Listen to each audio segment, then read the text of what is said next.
baax na dama ci jàngatee loi bi waroon nañ ko def niñ ko defee dans la forme dama d'accord ak li Toussaint wax.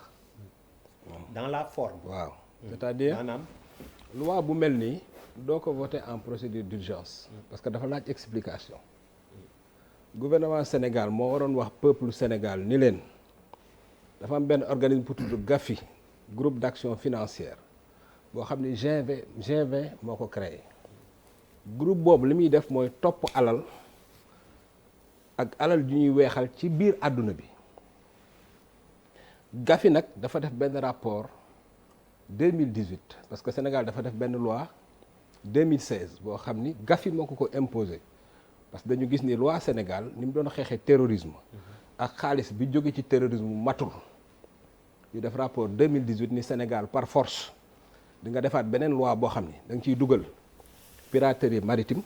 parce que Chebab yi dañ doon def Soudan moo tax ñu jël piraterie maritime boole ko ci loi yi xeex terrorisme diñ ci boole criminalité organisée diñ ci boole financement terrorisme loolu ku ci bëgg a xam daal da ngay ubbi site GAFI li ñuy toppee Sénégal yépp mi ngi foofu loolu moo tax volet yooyu mooy li ëpp doole ci loi bii ñu def parce que obligation la yoo xam ni fi ñu toll bi moment bi may waxee ni Sénégal mi ngi ci liste grise ci réew yi xeex terrorisme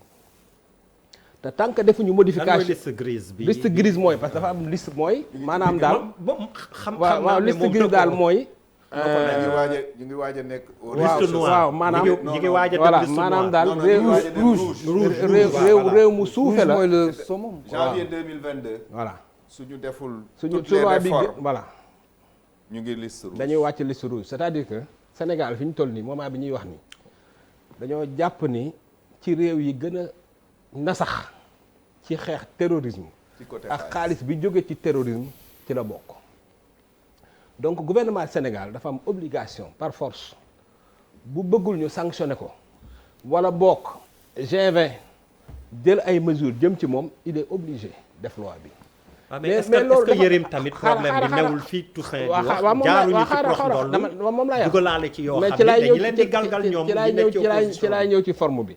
xam nga dama commencé wax mais loolu bu amee da nga koy expliquer peuple Sénégal mais doo xëy suba rek ni bon da ngay def loi sur le terrorisme ba pare di ko wote en procédure d'urgence ba pare loi boo xam ni code pénal loi pénale mooy loi bi gën a grave ci àdduna parce que ñaar lay laal liberté nit ak xaalisu nit li ëpp doole la loi pénale di laal xam nga yeneen loi yëpp mën nañ ko donc loo xam ne nag day laal liberté nit wala muy laal xaalisu nit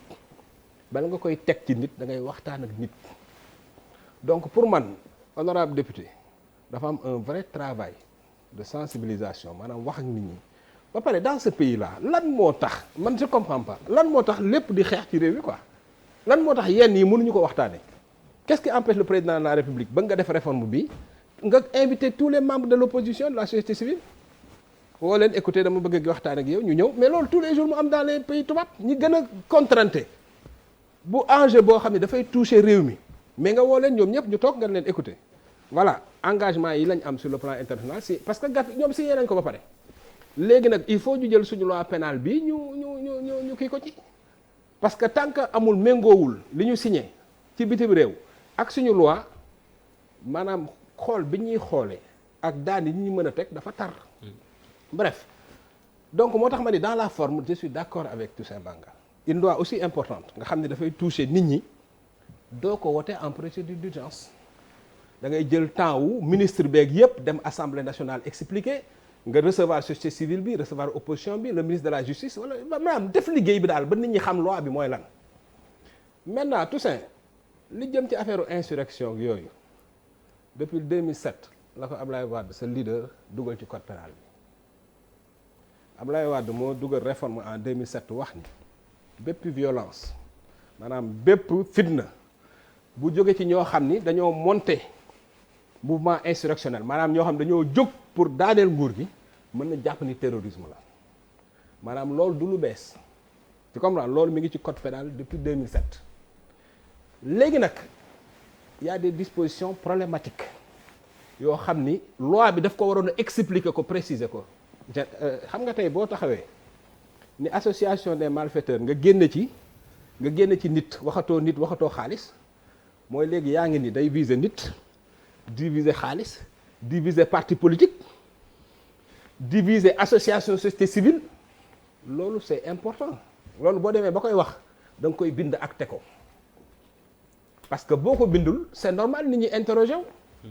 tey bu benn militant parti politique xëy suba toj fii wala mu dóor wala mu dem boo xoolee loi bi léegi mën nañoo dem attraire dirigeant parti politique boobu ñëw woo leen ci loi bi léegi mais loolu bu dee am da nga koy wax c'est très important boo redéfinir aussi la responsabilité des personnes moi je veux bien man Toussaint d'accord ma société bu amul responsabilité maanaam c'est pas parce que parti politique la nga te ngaa war a def la neex d'accord ma loolu de ñëpp dañu war a am responsabilité pénale muy parti politique muy société civile je suis d'accord parfaitement mais loolu boo koy wax da nga koy acter tey boo nee da ngay définir maanaam personne morale yëpp ku ci am responsabilité nga acte mais da nga koy bind et puis nga expliquer ko bref en un mot comme en deux je pense que loi bi laaj na ñu expliquer ko laaj na aussi disposition yi ñu yaatal ko nit ñi xam mooy lan est-ce que demain bu benn nit bu bokkee ci parti politique dem def naka si dul noonu ci yan condition la ñuy mën a engager responsabilité parti bi loolu c'est important boo dee politique loolu daf la war a soxal donc il faut ñu expliquer ko donc daal pour résumer sur le fond loi bi am na lu baax am na lu lënt sur la forme nag niñ ko defee nii jàpp ma ni loi bu mel nii lañ ko war a defee léegi nag li may conclure mooy xaw ma ba xam ñu ngi ciy rendre compte wala déet mais réew mi ñu ngi installé benn climat boo xam ni chaque jour day gën a tar maanaam tey bu amee manifestation suba mu am arrestation ginnaaw suba mu am xeex tey dégg naa Sonko ak Mbéri Sylla dañ doon xeex ci couloiru assemblée nationale bi kii naan dóor naa ko kii naan dama ko mbéj kii naan dama ko donc et puis représentation nationale maanaam ñi nga xam ni mooy député yi nga xam ni moom la nit ñi tànn ñu war a taxawal réew mi ci ëttu ndawu réew mi donc on ne se rend pas compte waaye réew mi ngi dem c'est-à-dire chaque jour culture violence bi gën a kii tension politique bi gën a metti bu ñu activistes yi ñu leen di jàpp di leen génne et cetera je pense que jot na sëkk cadre de concertation bi ñu tegoon le 8 mars bii passé ñu institutionnaliser ko boole ci kilifa diine yi boole ci ñi nga xam ne ñëpp ay kilifa ci réew mi ñu toog waxtaane réew mi parce que wala fi nee nañ lii raam ci njag bi la jëm te réew bu ñu demee ba banaliser violence nga xam ne chaque jour violence day am nit ñi jàpp ni jaadu na ñu dem ba banaliser saagante ñu dem ba banaliser xeex ñu dem ba banaliser dugg kaso